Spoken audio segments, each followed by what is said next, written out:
Magandang umaga po sa inyo lahat. Actually, nagulat ako dahil ang dami ninyo. Ang sabi sa akin ni Mark, tatlo lang. Tatlong po. So anyway, dito po tayo ngayon. At isa lang po ang pakikisuyo po. Wala po sana muna tayong kung ayoko ng kumbaga bigyan natin ng konting ayos yung ating tanong. Walang paninira. Dito tayo issue-based hanggang maaari. Dahil hindi po natin style yung gano'n. At as much as possible, I will try to answer and accommodate all your questions, no? Sa abot ng ating makakaya. So, Mark, siguro pwede magtanong ka. Ako na po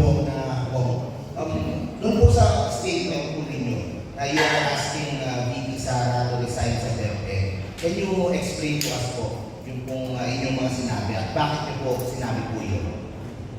Maraming salamat. Una sa lahat, gusto ko munang linawin na hindi ko po part ng meeting.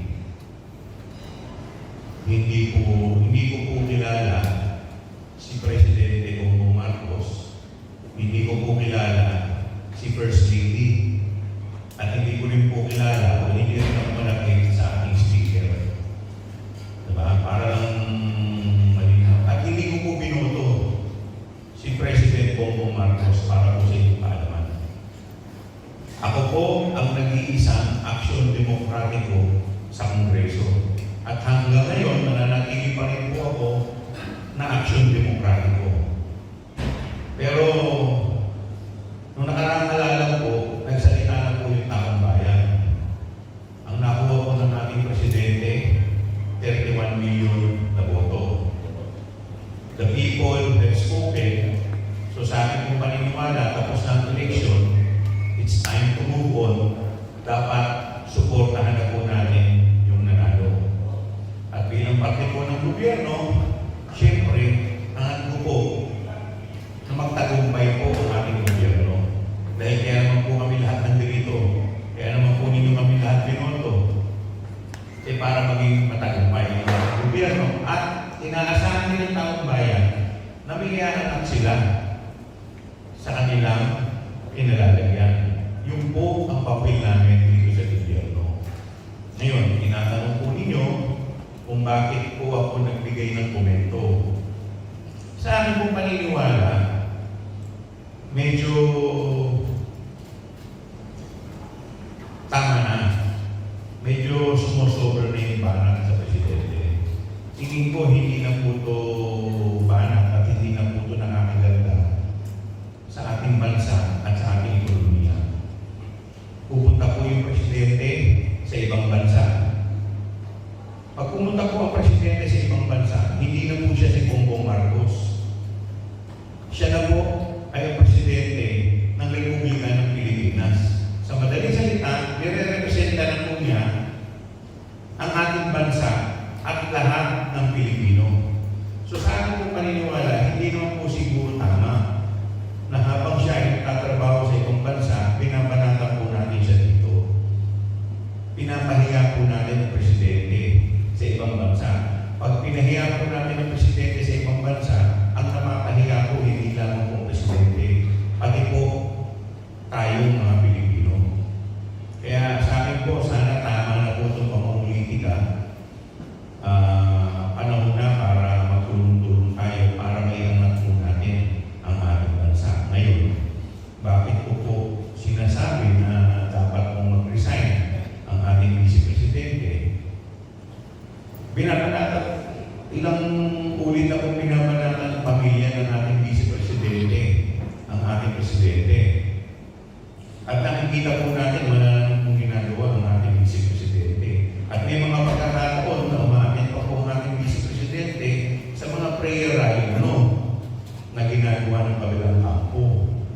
Habang siya naman po ay nag-enjoy bilang parte ng official family ng ating Presidente. So paano po niya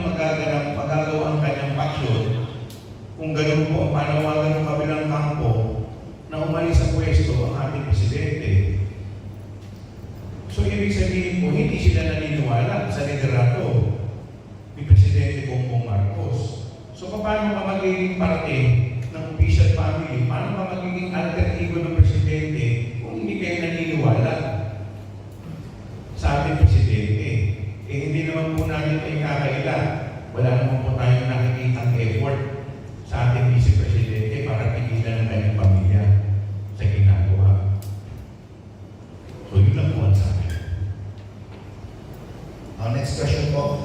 May nasabi din po kayo na kulangan si VP Sara sa kanyang pag-manage at pag-handle sa DepEd. Ano po ba yung ibig sabihin niyo po dun po sa mga kakulangan po niya sa kanyang trabaho niyo? Well, meron kasi silang ginawang programa eh. Diba? Yung isang programa, yung kung saan Team Biyernes, well, classic. Diba? Ano yung tawag doon? Yung Catch-up Fridays. Yung Catch-up Friday. Diba? Maganda naman yung programa, maganda po yung layunin. Sabi nila, yung Catch-up Friday, hindi papasok yung mga estudyante. Tapos, ang gagawin ko ng mga estudyante, magbabasa. Pero, basically, pupunta pa rin sa eskwela para magbasa. Diba?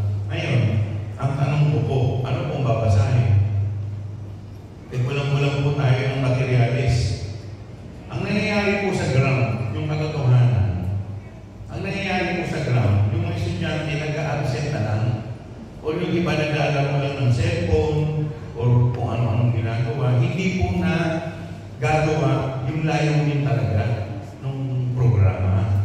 So sa akin po paniniwala, medyo minadali nila. Sana po, ang una po nilang ginawa, yung mga reading materials, kung saan interesado yung estudyante, yun muna ang ginawa. Kasi alam po ninyo, ginagawa naman yun sa private school eh. Pero yung mga library nun, puno at hitik sa libro ng mga interest ng mga estudyante. So dapat, ganun muna ang ginawa. Eh, yung mga ordinaryong textbook natin, kulang eh. Yung pakala mga libro kung saan magkaka-interest. Kasi ang layunin niya is para ma-improve yung reading comprehension ng mga estudyante. Dahil sa ngayon, nakakalungkot pong aminin, out of 81 countries pa, kung hindi po ako nagkakamali, nasa 76 po tayo, nasa laylayan po tayo. So sana, pinag-isipan po nila ng maigi itong programa. Hindi yung inilabas para may presenta sa media na meron po silang programa. Yung po yung isa. Pangalawa, until now, nandun pa rin yung tinatawag natin na yung online. Diba? So, sa akin pong paniniwala, nakita natin yung mga produkto ng online, talagang medyo napag-iiwanan. Bakit? Ba't ko po sinabi? Kasi online. So, ano bang magiging resulta? Kung minsan, ang gumagawa ko ng mga assignment doon, mga magulang. Diba? At minsan, hindi pala minsan, kadalasan yung mga bata, dahil nasa bahay, distracted. Kasi nandun ka sa bahay mo, nakikita mo yung laruan mo, nakikita mo yung kapatid mo, nakikita mo nanay mo. Yung focus of attention nila, wala talaga dun sa paksa ng pag-aaral. So, tingin ko, mas maganda, face-to-face pa rin. Ayusin kayo, dahil mainit ang panahon, ayusin natin yung oras. Diba? Ng pagpasok. So sa akin, sa tingin ko, ito po yung mga programa na dapat pinatutupad. Hindi yung mag-iisip lang ang kayang programa para meron tayong press release sa media. So siguro, dahil ito nga ang problema, dahil nga ako sa politika, kaya dapat bigyan na rin natin ng free hand kung ang ating Vice President ay magre-resign, mabibigyan na ang Presidente ng free hand para makapamili ng ipapalit niya sa ating Vice President nang sa ganun talaga makapag-focus sa pagpapatakbo ng DepEd. We have to remember na yung DepEd, yan po ang #1 priority. In fact, sa ating Constitution o sa ating saligang batas, ito po ang may highest budgetary allocation.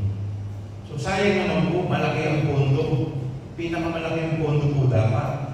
Tapos, hindi po natututukan ng maayos. About naman po sa West Philippine Sea, kasi marami din po ang nagagalit kay VP Sara dahil po sa kanyang mga no-comment dito. Pero sinasabi naman po ng iba na hindi naman daw niya trabaho yun kasi DepEd Secretary po siya. Anong masasabi niyo po? Well, totoo po DepEd Secretary siya, but we have to be reminded, firstly, Vice President siya. Bilang Vice Presidente, ikaw ang second highest official sa ating bansa. Hindi ba dapat alam ng mga bawat Pilipino kung ano ang stand mo dito? And most of the time,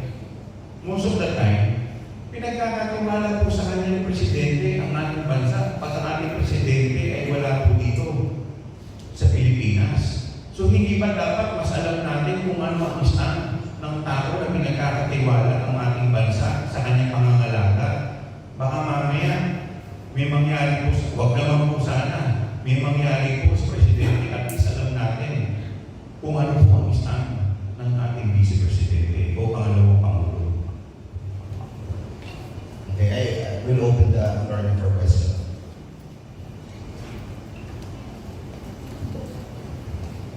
Sir, ay ko na si AJ Kerwin.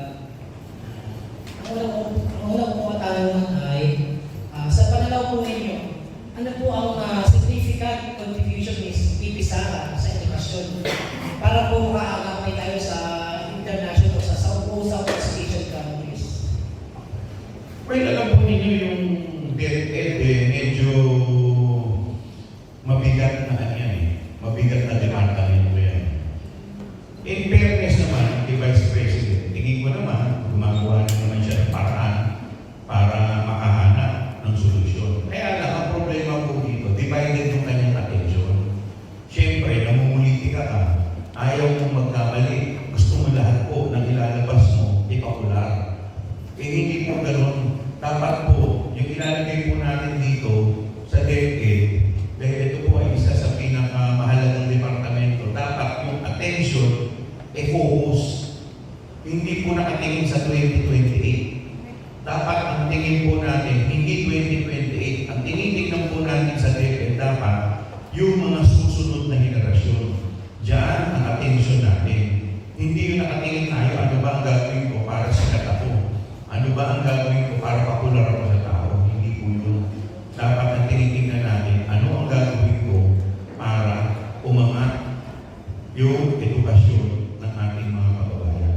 Alam na po natin na marami tayong kakulangan. Kapos tayo sa budget. Even na po yan eh. So ano pong gagawin natin? Kaya nga dapat ang nilalagay dyan, sa akin po personal opinion na yung mga nasa loob. Yung mga talagang kabisado na ang problema. Yung po sa akin paningin. Sa pangalawang katanungan, sir, paano po ninyong ipapakita at ipadarama ang iyong pagiging patriotic bilang sa congressman regarding po sa West Philippine State Schools?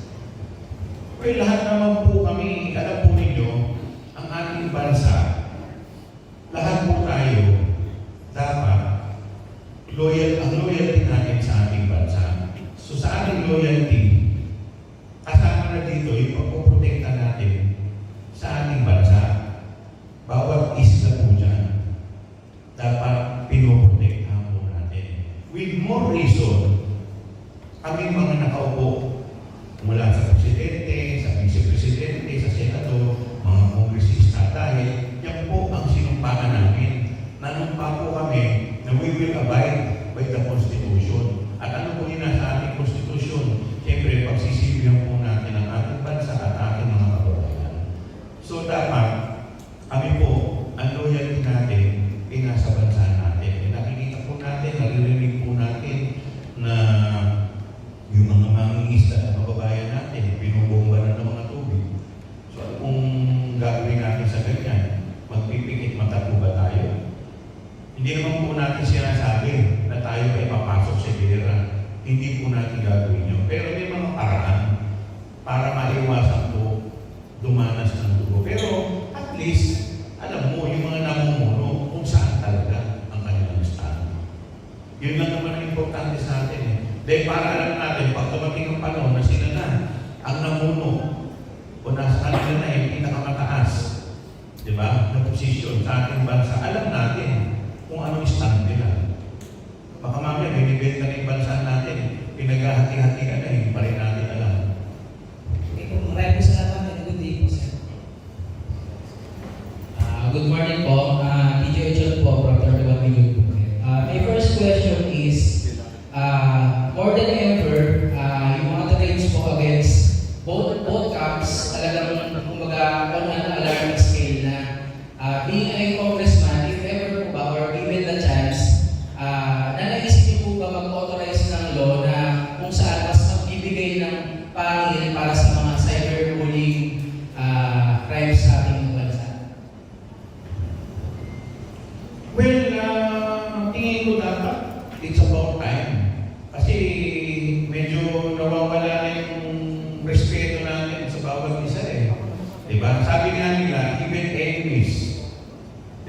should show some respect. So kahit kailangan mo, dapat medyo nagbibigay ka ng respeto. Eh ngayon, wala na eh. Kung ano-ano na. Eh hindi naman ito yung mga bagay na gusto natin na pinakikita natin sa ating mga anak.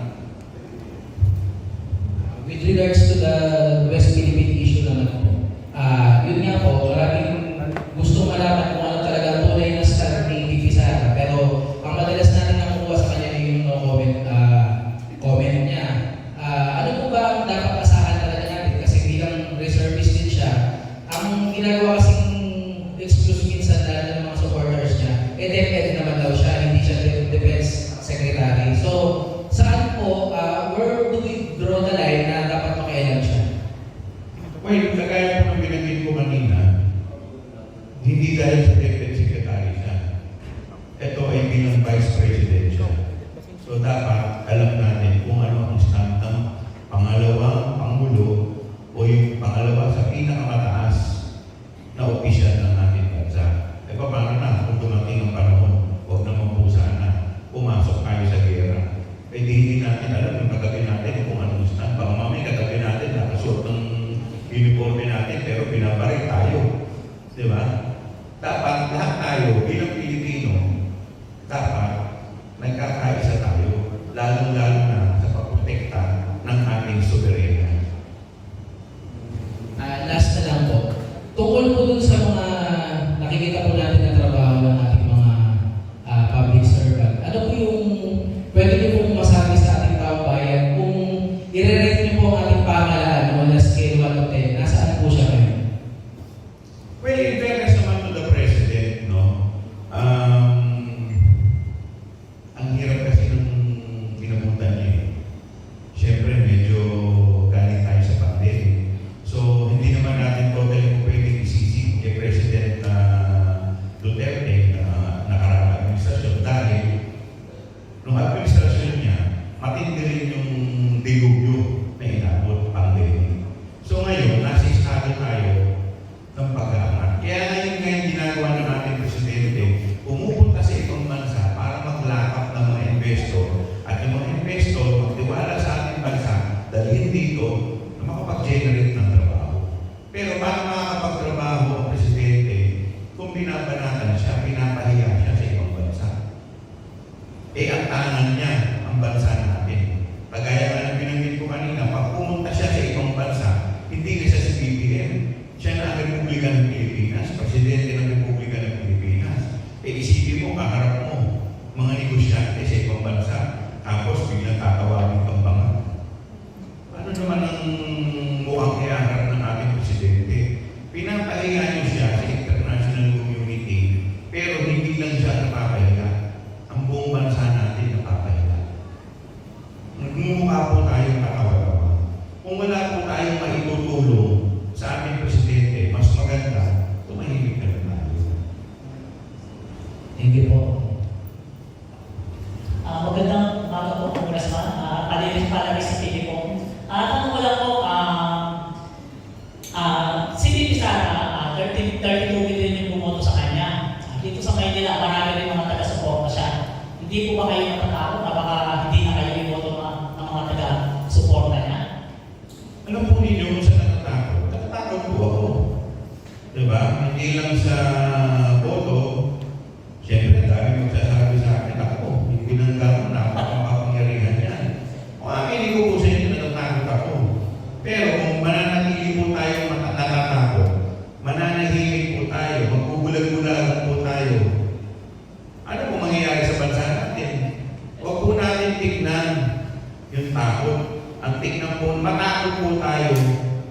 50 years, 100 years from now, sasabihin ng mga ninuno natin, anong ginawa ninyo nung kayo nakaposisyon? Follow-up question, sir. Nagbigay po kayo ng statement na mag-resign si VP Sara. Just in case hindi na kayo pagbigyan, paano po ba yan, sir? Patuloy niyo yung papatawagan na mag-resign siya hanggang magbigay na kayo? Well, sa akin naman kasi, hanggang ganyan ang trato nila sa Presidente, ano ang dahilan para manatili siya sa pwesto? Meron po tayo, bilang mga Pilipino, meron po tayong tinatawag na delikadesa. Diba?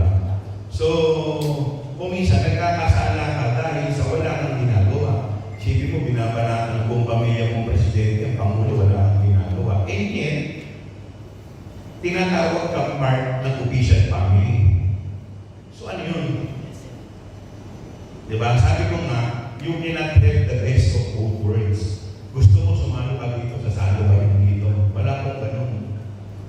Sa akin ko, baka mamaya, makaganda pa sa kanyang pagre-resign niya. Purihin pa siya ng mga kababayan natin. Sabihin ng mga kababayan natin, yan ang may paninindigan. So at least, manindigan siya. Kung nasa admin siya, o maninindigan siya na oposisyon siya. Last question, sir. Just in case, sir, mag-resign si VP Sara, sino sa tingin niyo yung karapat-dapat na umalat sa kanya? Nasa presidente niya. Kung sino yung nasa vision niya, kung sino yung tumutugma sa kanyang layunin, ibigay natin yun sa Pangulo. Salamat po. Magandang araw po. Magandang umaga po, sir. Professor pa po sa akin. Sa tingin po ba ninyo ay suportado ni VP Sara yung ginagawang pagkilos ng Duterte Camp na nananawagan na bumaba sa pwesto si BBPF? Kasi alam natin, sa pamamagitan po ng law of succession, automatic ang si VP Sara ang papalit. Nakikita po ng mga tao na dun sa mga prayer rally po nila, pumupunta si VP Sara para bagang ipinapakita niya, suportado niya yung ginagawa ng mga tao nagrarally doon. Isa po nga itong nangyari dyan sa iwasan ng invasion na habang sumisigaw yung dating mababata sa entablado, bumaba si PBBM sa pwesto at sinabihan pa sa first lady na sasapakin, dumating siya. Yung pagpunta sa prayer rally, parang pagsuporta sa ikinikilos protesta o ikinikilos na prayer rally sa mga tao doon. Ano po masasabi ko? Well, ayaw ko naman pangunahan si VP Sara. Siyempre, hindi ko naman alam kung ano sinisip niya. But one thing for sure, wala siyang ginagawa. Despite sa mga batikos na ginagawa, despite sa pangbabastos na ginagawa sa ating presidente, wala siyang aksyon. Ang malungkot po dito, uulitin ko, parte siya ng official family ng presidente. Alter ego siya ng ating presidente. So, whether sinasakayon niya o hindi, sana, for delikadesa, mas maganda, mag-resign naman siya. May kasabihan po kasi tayo sa yung pagpanahimik daw po ay parang pagsang-alim o pag-alim. Ano po masasabi po ninyo? Pwede tama ito. May iba naman po, kasi nabanggit po ninyo yung pagbiyahe pa mo na i-encourage sa mga foreign investors mag-invest dito sa Pilipinas. Minsan po kasi nagawa ko ng content na yung very restrictive policy po sa economic policy ng constitution po natin nagpapabigat sa trabaho ng presidente. Exactly yung sa Article 12 na nandoon yung economic policy ng Pilipinas na sinasabi po na yun sa 1640 outdated. Sir, pakitanggal ko medyo hindi ko na rin. Outdated na po kasi sir yung economic policy po natin po na isa.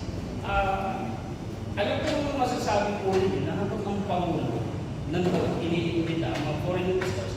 Kasi may mga nangako na mag-i-invest pero umaatras. Minsan na ibalita po ng Race Media na 343 South Korean investors nangako mag-i-invest dito sa Pilipinas. 43 lang yung natuloy at yung 300 pumunta po ng Vietnam. Ano pong update po sa charter case? Well, so far as Congress is concerned, pasalan namin yan eh. Ang alam ko po, nasa Senado na po yan eh. So kami naman po, sa Kongreso, nagkakaisa kami, naniniwala kami, dito po sa charter change, pagdating po sa economic provision, dapat po talaga nabaguhin. So ito po ay nasa Senado na, tinatay na naman po natin kung ano ang magiging response ng Senado. Follow up sa charter case. Duterte Camp. Sinasabi nila na mag-term extension, magpapahaba lang ng term ng si PBBM at si Speaker daw ay magiging Prime Minister. Ano po masasabi ko? Hindi ko masasagot yan eh. Kasi hindi ko naman alam kung anong plano nila eh. Pero alam naman natin na wala naman talaga yun sa charter case. Well, yung ilang programa po namin, hindi ka namin provision, wala naman po dun sa ano eh. Wala naman po dun sa tinatawag nating political provision. Pero ako personally, kung mataka lang ninyo, yung tatlong taon sa Congress,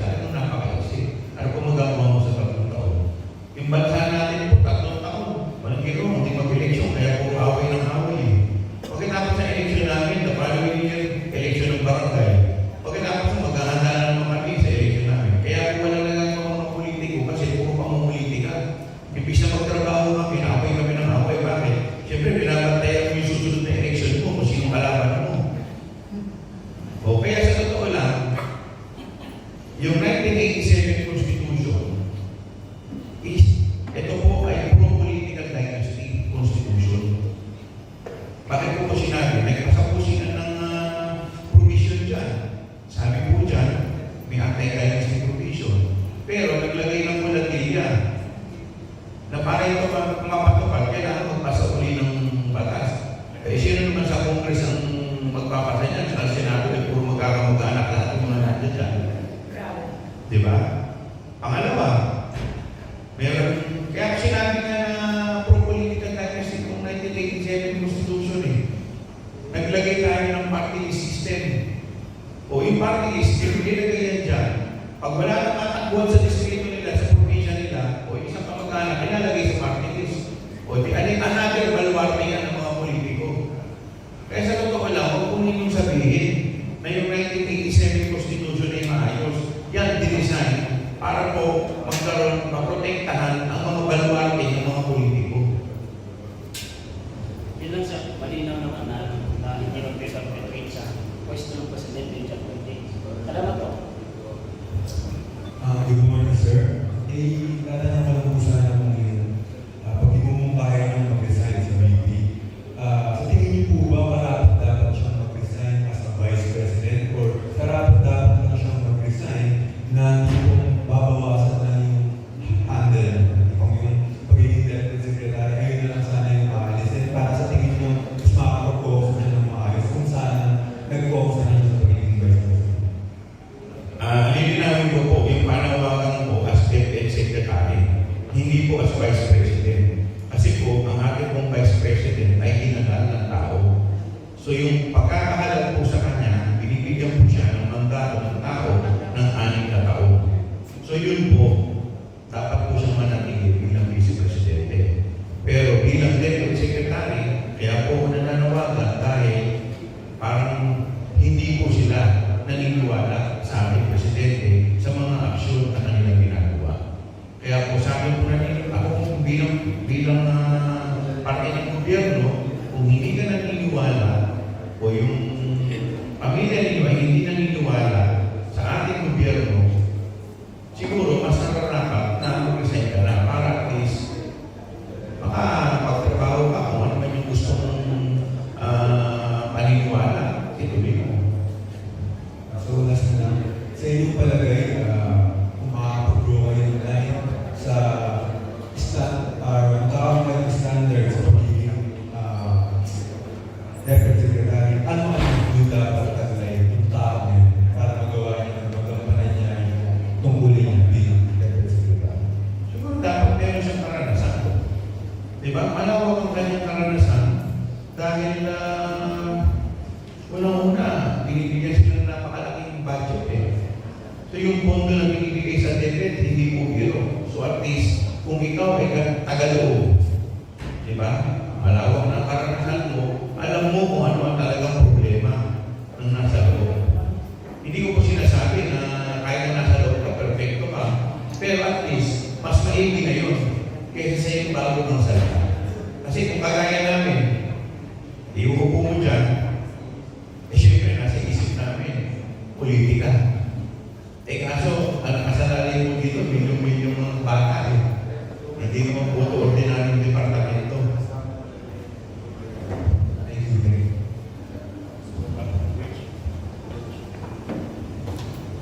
Sir, Congressman, kasi halos lahat ay tanong na nila, no? So, ang tanong ko lang po, ano kaya kailangan kaya magpagawa ng resolution sa Kongreso, yung joint resolution, para hilingin talaga na magbitiw sa DepEd si VP Sara Duterte, para talagang magawa na niya talaga yung kanyang trabaho as Vice President of the Philippines. Kasi sabi nga po, di ba, you cannot serve two masters. You will love the other and you will despise the other. So, naniniwala po ako doon. Kaya, para po sa akin, talagang kailangan po talaga ng matibay po talaga na panawagan na kailangan magbitiw na siya as a DepEd Secretary. Pwede po ba yun, sir, gumawa ng joint resolution sa Congress? Pwede naman po, dahil wala naman pong pipigil sa mga congressman kung gusto nila magpasa ng resolution. Pero siyempre, bibitiw, nasa inyo yun eh. Diba? Yun nga yung tinatawag natin delikadesa eh. So, kahit mo walang panawagan, kung sa iyong paniniwala, hindi ka na nakakatulong, diba? Medyo hindi ka na komportable. Maraming pagkakataon, napapanood natin, nandun siya sa isang okasyon kung saan ihahatid ang ating presidente papuntang ibang bansa. Nakikita natin, awkward na eh. So at least, mamalay natin, mamaya, mapaganda pa siya. Mapaganda pa yung kanyang pag-resign, makitaan pa ng tao, yung kanyang paninindigan, di ba? At least dito, makikita na hindi na ginagamit ang posisyon sa kanyang pansariling pangarap. Di ba? O yung tinatawag nga natin, hindi siya kapit tuho sa posisyon. Thank you, Boris. JD Response. Alam ko lang ito, tinatanong na nila yung lahat na halos eh. Tiyak ko napapanatan kayo ng mga TDS. Okay? Ang magiling ako sa inyo, hindi ba kayo binayaran? Siyempre, kasalanan ng First Lady. Dahil sabi nyo, isa kayo sa mga aksyon demokratiko na hindi bumoto sa ating presidente. At ngayon, ay nananawagan kayo po ang tawag na kongresista sa pagkakaalam ko nanawagan ng pagbibiting ni Vice President Sara Duterte sa DepEd. Ano masasabi niyo, sir? Wala nga nakakilala sa akin dito eh. Hindi nga ako kilala ni Presidente, ni First Lady, at saka ni Speaker, paano ko babayaran? Di ba? Pero tayo po, may responsibilidad bilang taong gobyerno. At saka tayo naman po, binanatan ko rin naman po yung administrasyon ng Presidente. Nung ako'y nanawagan, abolish yung MMDA. Hindi po ba parang patama yan sa ating administrasyon? Bakit? MMDA, under ng Office of the President po yan eh. Tayo, pupunin lang po natin kung ano sa tingin natin ang tama. Di ba? So, hindi naman po porque ikaw ay repunan, dahil obligasyon po namin yan bilang mambabatas. Kung hindi po tayo maglalakas ng loob, ano na mangyayari sa atin? Kung wala pong magsasalita at lahat po tayo matatakot. Kasi ako, masasabi ko, hindi naman po ako parte ng unity eh. Hindi ko naman sila lahat ng kampi. Diba? Ako nga lang nag-iisang aksyon demokratiko sa Kongreso. Diba? So, paano mo kakakusahan ng ganyan? At hanggang ngayon, nananatili akong miyembro ng Aksyon Demokratiko. Good morning po. Since tayo po na taga-Manila, District 3 po ako. Alam po natin na nung eleksyon, hindi po kayo nasa kanin ni PBBM kasi naka-players po kayo. So, kung tutuusin, dapat kayo sa opposition kasi hindi naman kayo kanin ni PBBM. Pero ngayon, nakikita po namin yung suporta ninyo sa Marcos administration. So, tanong ko lang po, makakaasa po ba, ilang percent po ang aasahan ng ating mga kababayan ang suportang ipagkakaloob ng Maynila sa Marcos administration? Well, hindi ko po may sasagot yung buong Manila. At least yung sa akin lang po. Ako naman po, kung tama ang ginagawa ng Presidente, susuportahan ko. Pero kung nakikita ko, may mali rin sa ginagawa ng Presidente, magiging critical rin po tayo. Pero I will not resort to ad hominem. Wala pong ganun. Tayo plain critic lang. At constructive criticism po ang gagawin po natin. Ito naman po ginagawa ko, hindi ko naman po pinapanatan ng ating Vice Presidente. Ang sinasabi ko lang po, yun ang tama niyang gawin. Baka mamaya, ito nga, pag nag-resign siya, maging papuro pa sa kanya, mas lalo pa siya lumakas. Sabihin ng mga tao, ayan, Vice President namin, may paninindigan. Di po ba? Hindi ko naman po siya pinapatahan ng below the belt. Wala pong below the belt na parang dito. Sa akin, issue-based lang. Masaya ka lang po yung mga ibang tanong. Sa tingin niyo po, yung ating Pangulo, bakit po dinidefend pa rin si VP Sara Duterte? Ang tawag po doon, respeto. Kahit pinapanatan ka,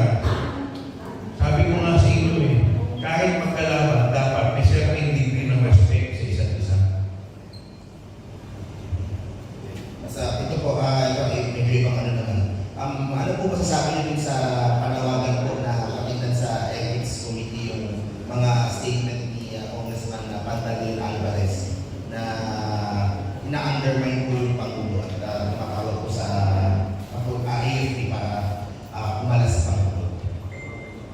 Well, medyo dangerous yung mga binitawang salita ni Congressman Alvarez. At sa tingin ko, alam din po niya yung isang abogado. Ako po ay isang abogado. So alam po namin na medyo dangerous po yun. No? So, syempre, tingnan natin kung ano mangyayari sa Ethics Committee. Pero kung ako po tatanungin ninyo, mapangalit po yung kanyang binitawang salita. Ito po, how about po sa plano na investigahan yung gentleman's agreement? Gentleman's agreement between dating Pangulong Duterte at sa China po. Ano po ang masasabi? Dapat ang isang bansa, pag pumapasok sa isang agreement o treaty, dapat niya niraratipikahan ng Senado. Yun po ang isang requirement. At dapat po, alam ng ating mga kababayan kung ano ang pinapasok ng ating bansa. So, kung meron mang pong gentleman's agreement, hindi ko po alam kung meron. At kung ano po ang laman nito, siguro, maganda na malaman natin. Kasi baka mamaya po, kung maganda naman, bakit hindi natin suportahan? Diba? Pero kung hindi po maganda, dapat imbestigahan kung bakit po nila pinasok ang ganitong klase ng kasunduan. So, any final words po para po sa mga viewers po ng mga sunod po sa akin ngayon? Well, sa akin lang naman po, simple lang po ang gusto ko. Ang gusto ko lang po, sana, sabi nila, unity. O kaya tayo, nakikipag-cooperate, kung nakikita po natin, maganda naman yung ginagawa. Sana ganun din sila, dahil sila parte sila ng unity. Sana tayo, tigilan na po natin yung pangit na politika. Yung politika po ng paninira, yung politika po ng pambabastos. Dapat po medyo iangat po natin yung antas ng ating politika. Dahil tayo po ay pinanonood ng mga susunod na henerasyon, ang ating mga anak, ng ating mga apo. Para po makita po nila na mga tao sa gobyerno ay totoong honorable. Maraming salamat. Thank you very much po. At,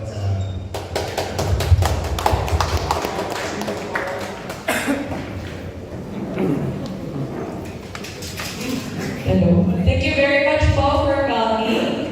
For monitoring lang po, kung pwede po pakitag po yung Facebook page ni Congressman, Attorney Joel Chua po. Yung name. Salamat po.